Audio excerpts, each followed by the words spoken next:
Shalom, bon matin tout le monde, bon réveil. Que le Seigneur, en ce 5e jour de la semaine, vous bénisse. Qu'il continue à verser sur vous sa paix, sa grâce, pendant que vous allez vaquer à vos occupations.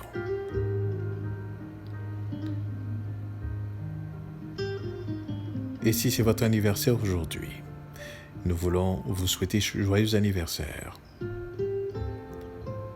Soyez contents, soyez conscients. Si vous êtes seul, sachez que vous n'êtes pas vraiment seul. Il est important que vous réalisiez, vous n'êtes pas seul. Il est là avec vous. Même quand vous ne le sentez pas, il est là.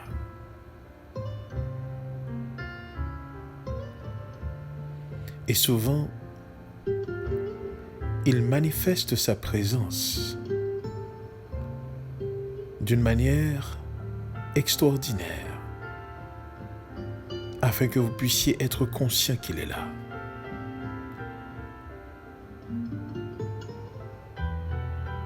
Mais il est toujours là. L'important, c'est que vous puissiez grandir spirituellement et que vous preniez conscience de sa présence. C'est là que vous allez faire la différence. Quand vous commencez à comprendre dans la croissance de votre esprit, la maturité de votre esprit, et que vous réalisez qu'il est là.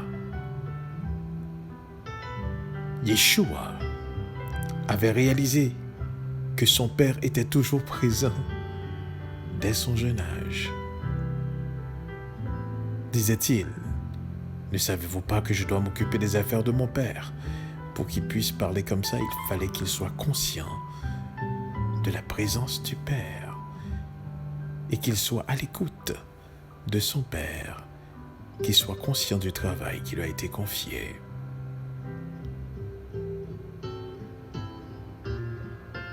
Voilà pourquoi, lorsque vous prenez conscience de la présence d'Elohim, oh, ça change tout.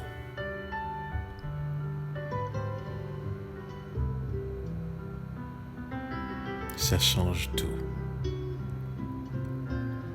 Nous n'avons pas la capacité toujours de pouvoir rester conscient de cette présence. Mais l'esprit de vérité est là, justement, pour nous aider à pouvoir prendre conscience de sa présence. Ce matin, j'aimerais partager un texte avec vous que vous connaissez très bien. Le texte se trouve dans le livre de Matthieu, au chapitre 6, à partir au verset 21, en fait. Je lis pour vous. Car là où est ton trésor, là aussi sera ton cœur. Là où est ton trésor, là aussi sera ton cœur.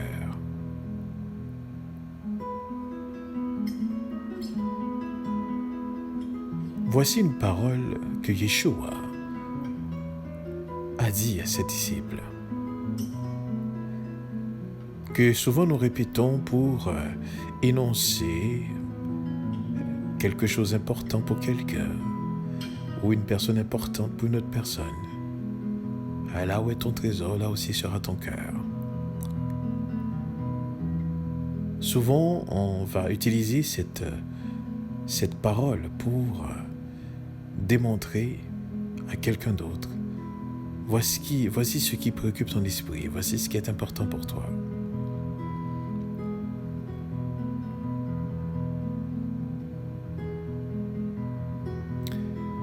Ce qui nous amène à réfléchir et à se poser cette question. Quel est mon trésor? Quel est votre trésor?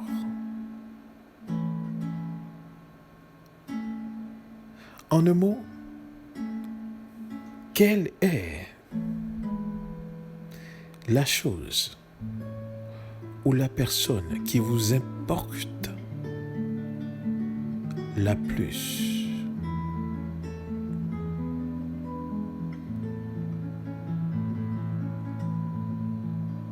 Là où est ton trésor, là aussi sera ton cœur.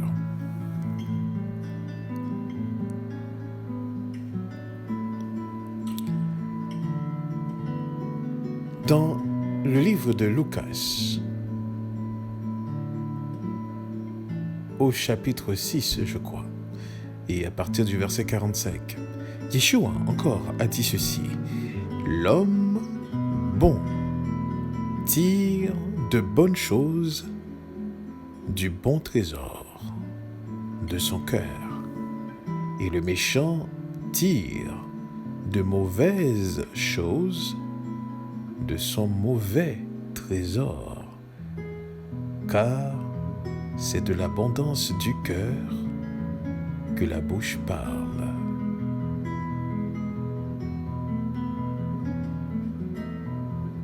Là où est ton trésor, là aussi sera ton cœur. Et à partir du cœur, il y a une abondance que la bouche exprime.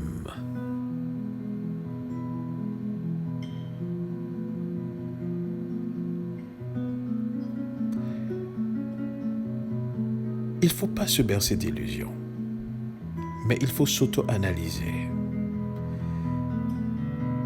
Il faut être en mesure de se regarder en vérité et de se poser la question: Seigneur, es-tu véritablement le trésor de mon cœur? Est-ce que vraiment je me préoccupe de toi, de tes affaires? Est-ce que quand je me lève, le premier souci que j'ai, c'est de savoir quel est le plan de la journée? Ton plan de la journée. Est-ce que quand j'arrive le soir de mes activités et que je repasse ma journée et que je fais maintenant le bilan devant toi, Seigneur, voici ce que tu m'as confié, voici ce que j'ai fait, ou encore Seigneur, est-ce que j'ai accompli la mission que tu m'avais confiée de la journée? Ou sommes-nous préoccupés par nos propres affaires, par nos propres besoins, par nos propres situations, par nos galères?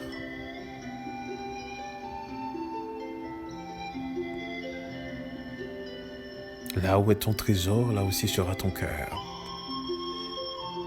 Et que c'est de l'abondance du cœur que la bouche parle.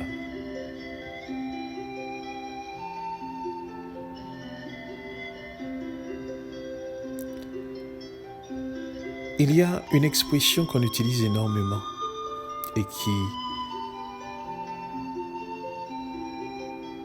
qui sonne et que c'est-à-dire qui sonne intéressant. C'est l'expression être amoureux.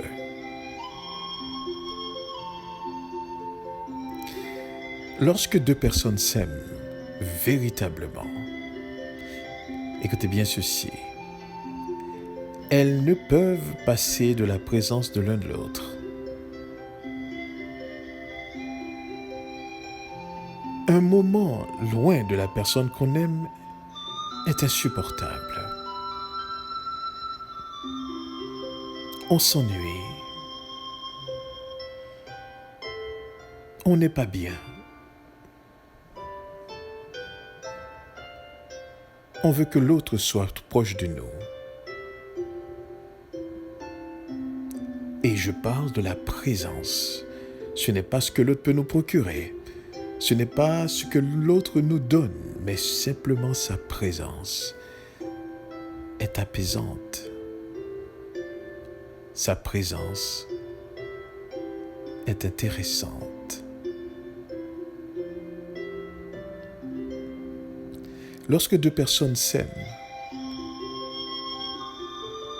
on dirait dans le temps, on veut mobiliser le temps pour nous-mêmes. Rien d'autre n'est intéressant. Lorsqu'on est au travail, on pense à l'être aimé. Et si cette personne se trouve de loin, on cherche un moyen de communication et on reste en communication constante pourvu que nous puissions au moins voir, entendre cette personne, ce qui symbolise sa présence.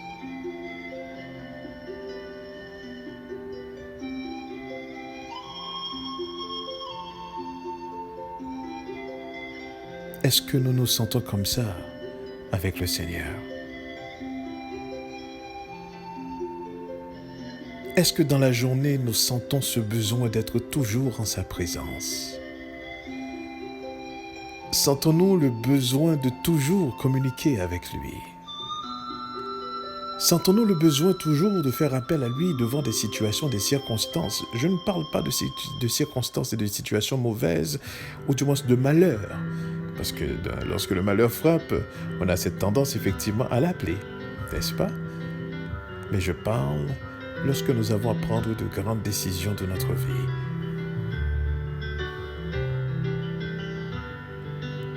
Est-ce que nous disons, Seigneur, voici les plans, voici les circonstances, voici ce que je veux faire, approuves-tu ou pas? Et que nous sommes concernés par rapport à ce qu'il veut. Hier, on voyait que lorsque nous fusionnons avec l'Esprit,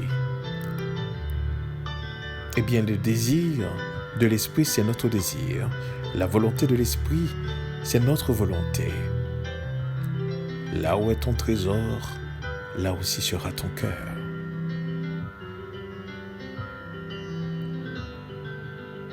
Quel est le trésor de notre cœur? Et quand est-ce peut-on savoir que la bouche parle de l'abondance du cœur?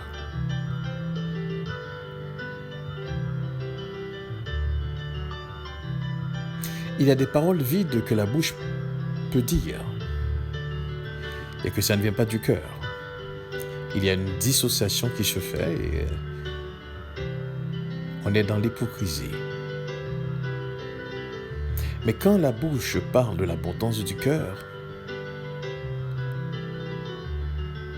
c'est quand ce que la bouche dit vient profondément à partir du cœur et que l'émotion ressentie, c'est quelque chose qui émane du cœur. Il est facile de dire à quelqu'un « je t'aime ». Mais laissez-moi vous dire quelque chose. Tous les « je t'aime » ne sont pas « je t'aime ».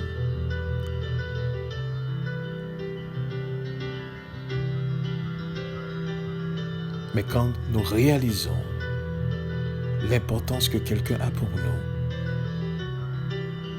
et que sa présence, son être est important, alors là, le « je t'aime » vient de l'abondance du cœur.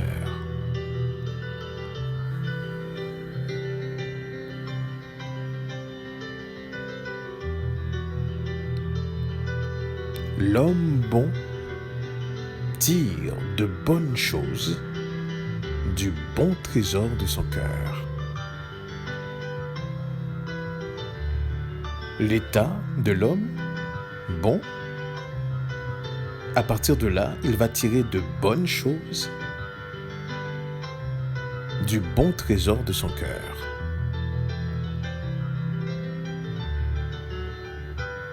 Quel est le trésor de notre cœur ce matin? Qui prend notre temps? Dans les 24 heures d'une journée,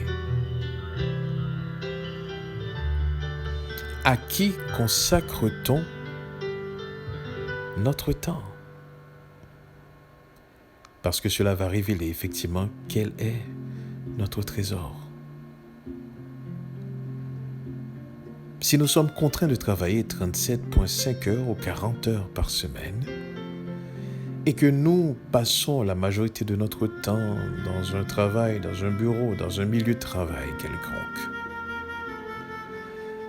pendant que notre corps et nous faisons professionnellement le travail, mais notre esprit est préoccupé par la présence d'Élohim.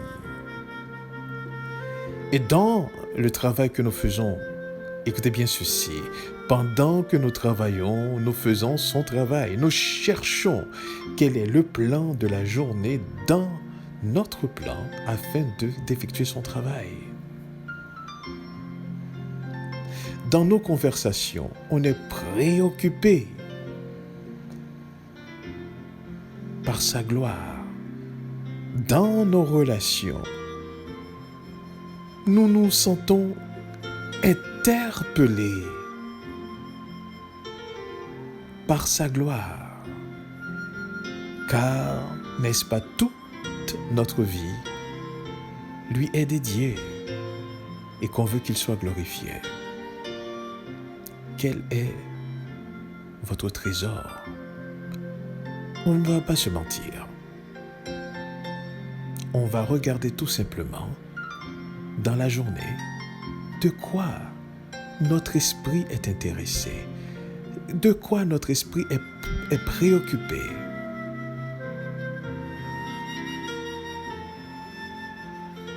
Car c'est de l'abondance du cœur que la bouche parle.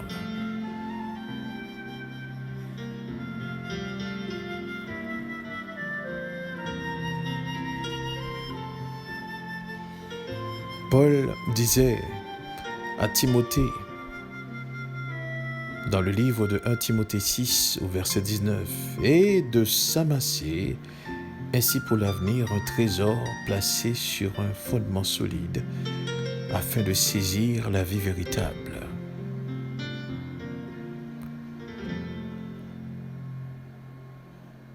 Sommes-nous en train de nous bâtir et d'ajouter dans le trésor que nous avons déjà?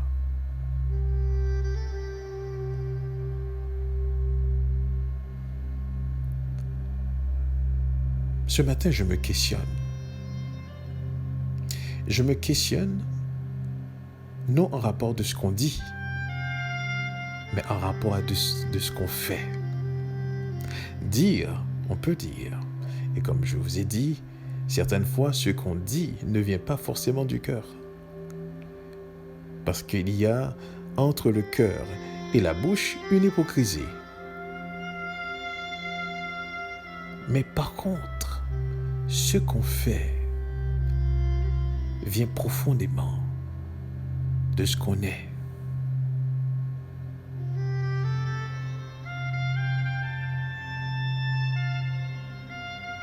Avez-vous cette soif de passer du temps en prière? Avez-vous cette soif d'apprendre à connaître Elohim?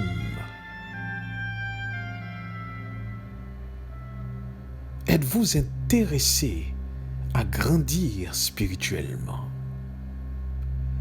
Pendant toutes les circonstances de la vie, de cette vie, êtes-vous préoccupé davantage de votre relation avec Elohim?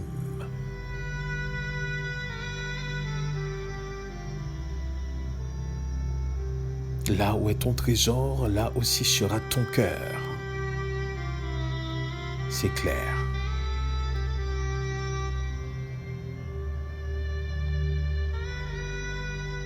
Lorsqu'on pense à l'avenir, est-ce que nous sommes en train de penser à l'avenir par rapport à ce monde? Ou sommes-nous en train de rêver? Sommes-nous en train de penser? Sommes-nous en train de planifier selon l'avenir avec Elohim?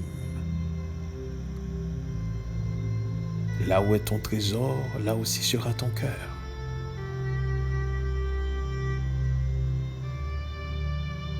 Comment nous sentons-nous face à la mort? A-t-on peur de mourir comme tout le monde? Voit-on la mort comme une menace sur notre tête? Ressentons-nous cette paix, cette peur intérieure face à cet événement ou a-t-on cette impression de rentrer à la maison et qu'on se dit, peu importe quand le moment arrivera, ce sera une joie, car je rentre chez moi. Je rentre dans la maison de mon Père. Amen. Là où est ton trésor, là aussi sera ton cœur.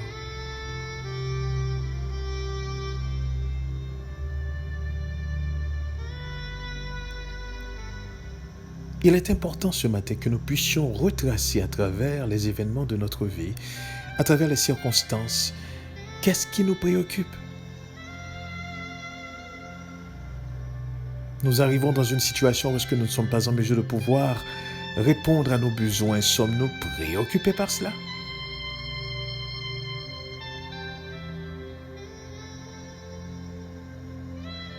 Ou lorsqu'on est connecté avec Dieu, on est connecté seulement pour nos besoins. Oh Seigneur, j'ai besoin de ci. Seigneur, j'ai besoin de ça. Seigneur, voici la situation. Seigneur, voici qu'est-ce qui va arriver. Fait que toutes nos prières se convergent vers nos besoins. Ou plutôt, sommes-nous préoccupés pour sa gloire? Je veux te servir. Apprends-moi à te connaître. Apprends-moi à te servir. Ou disons-nous plutôt, Seigneur, je veux te servir seulement si tu fais ci. Oh, je serai reconnaissant envers toi seulement si tu accomplis ça.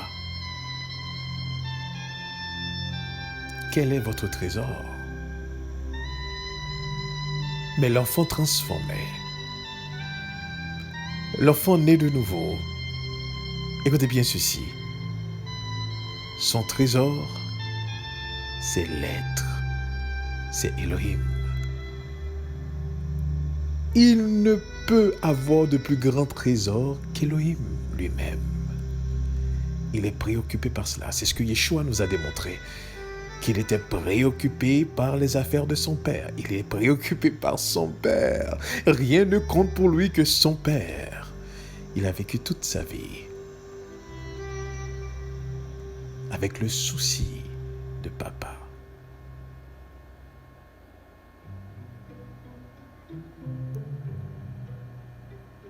Là où est ton trésor, là aussi sera ton cœur.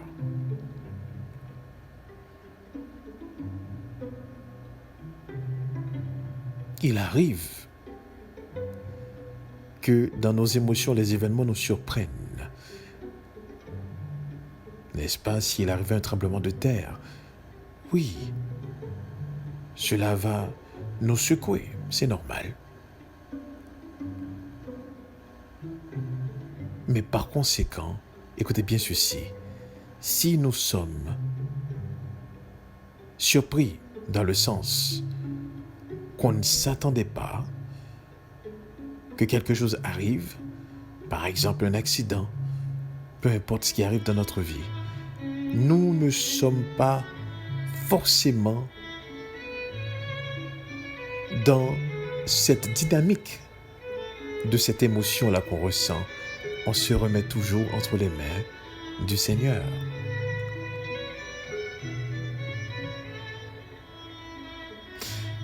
Il est important à ce que nous puissions réaliser quelque chose.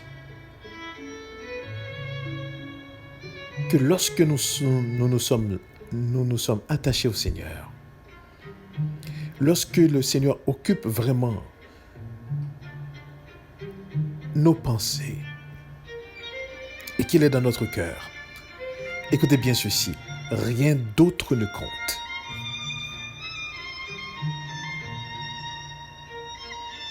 Rien d'autre ne compte lorsque le Seigneur vraiment occupe nos pensées. Et quand je dis rien d'autre ne compte, Est-ce que ça veut dire les besoins ont disparu et que nous ne faisons absolument rien? Non, pas du tout. Pas du tout. Rien d'autre ne compte voudrait dire que rien d'autre ne peut remplacer la présence du Seigneur dans notre cœur. Rien d'autre ne peut prendre la place du Seigneur dans notre cœur.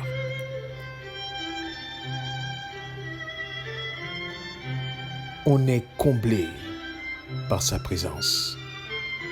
C'est pour cela, lorsque nous entamons une relation avec les autres autour de nous, nous n'entamons pas la relation pour avoir d'eux, mais c'est pour leur donner.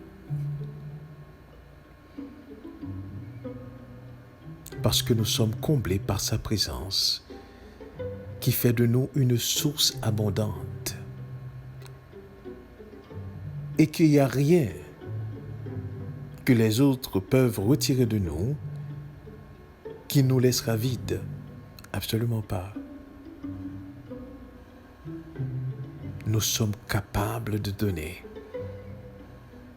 C'est ça l'état véritable de l'enfant de Dieu. Il est une source abondante. Pourquoi? Parce que l'esprit en lui est un esprit qui abonde.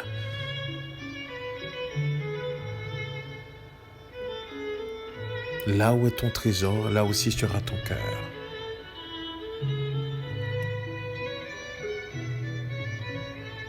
Pour moi, mon trésor, c'est Elohim. Je veux apprendre de lui.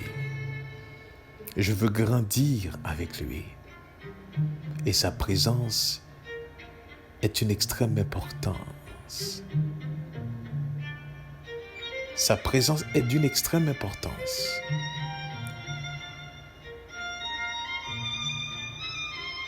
Comme l'être humain ne peut respirer sans l'oxygène, ainsi l'enfant de Dieu ne peut vivre sans respirer la crainte de l'Éternel. Et dans tout ce qu'il fait, écoutez bien ceci, et c'est vrai, dans tout ce qu'il fait, il voit Elohim, il voit Dieu. Dans tout ce qu'il fait. Il n'y a pas une chose qu'il fait de sa vie. Il n'y a pas une activité qu'il entreprend sans qu'il puisse glorifier Dieu. Dans tout ce qu'il fait, il glorifie Dieu.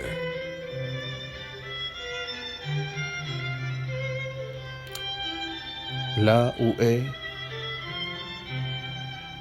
ton trésor,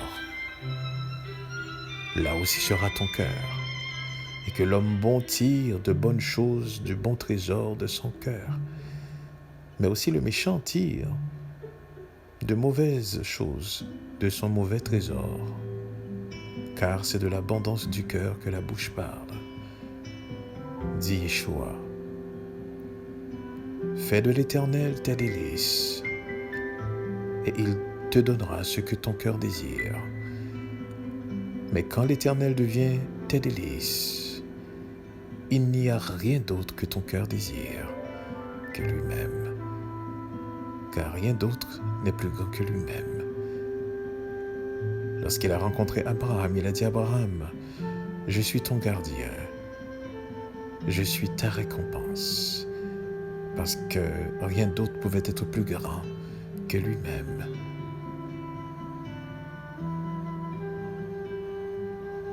Fais de l'Éternel tes délices,